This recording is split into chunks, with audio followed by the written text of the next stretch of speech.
We are both hoping, optimistic, dare I say, expecting that this is the Alexander Mogilny year. Well, that's my kind of hot take. Like, it is. I think I did the Jason Brough guarantee there. That this would finally be the year for Alex Mogilny. It's just a gut feel. Sure. That I've just been reading, I guess, people that aren't even Canucks fans or Sabres fans or Devils fans. I guess he played for the Leafs too. I don't know if they remember him all that fondly in Toronto, but I think people are just realizing that he should be in there, and there's no good explanation for why he's not. And our friend Dan Rosen, who writes for NHL.com, and we have on the show a lot, used the case of Paul Kariya and the fact that Paul Kariya is in the Hockey Hall of Fame, and he's asking the question, why not Mogilny? And I'm just going to read out his justification on NHL.com. He says, with Kariya inducted into the Hall of Fame in 2017, it stands to reason Mogilny should be there too. A forward, Mogilny played 990 NHL games, one more than Kariya, and scored 71 more goals and had 43 more points. Mogilny won the Stanley Cup with the Devils in 2000. Kariya never won the Cup.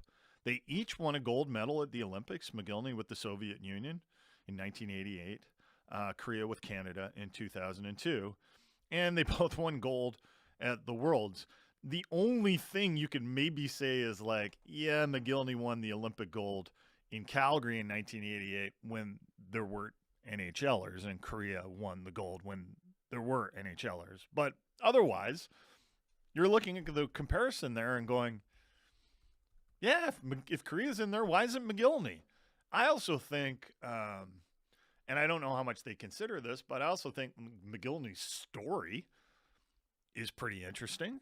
I don't think you have to sit there and go, his story is way more interesting than Kariya's. You just have to say that, because everyone's story of making it to Hockey Hall of Fame caliber is usually pretty intriguing and pretty compelling. But here's a guy, Alex Mogilny, who had to leave the Soviet Union to come to the NHL, and he goes to the Buffalo Sabres, and he wasn't a star right away, but in his fourth season in the NHL, he scored 76 goals.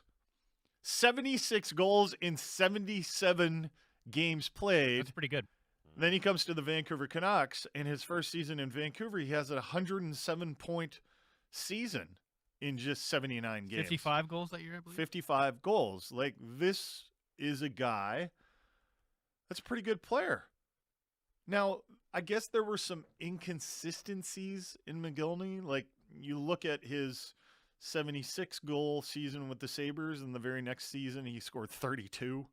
He got the Kovalev criticism a lot. Like, there were nights he could sort of tell he was mailing it in. Yeah, he's so talented. But even when he was mailing it in, he was so good that he was usually putting up points. Yeah, it was like he was one of the original Russian enigmas. Yeah, but just like Kovalev, like so good that it didn't always matter. But when he was really trying, it was a sight to behold. But what argument could you make really to keep him out of the Hall of Fame? He's won a Stanley Cup. He has over 1,000 points. What is going on here? That's always the question that I have. Like, is there someone on the Hall of Fame committee that's like, nope, not Mogilny?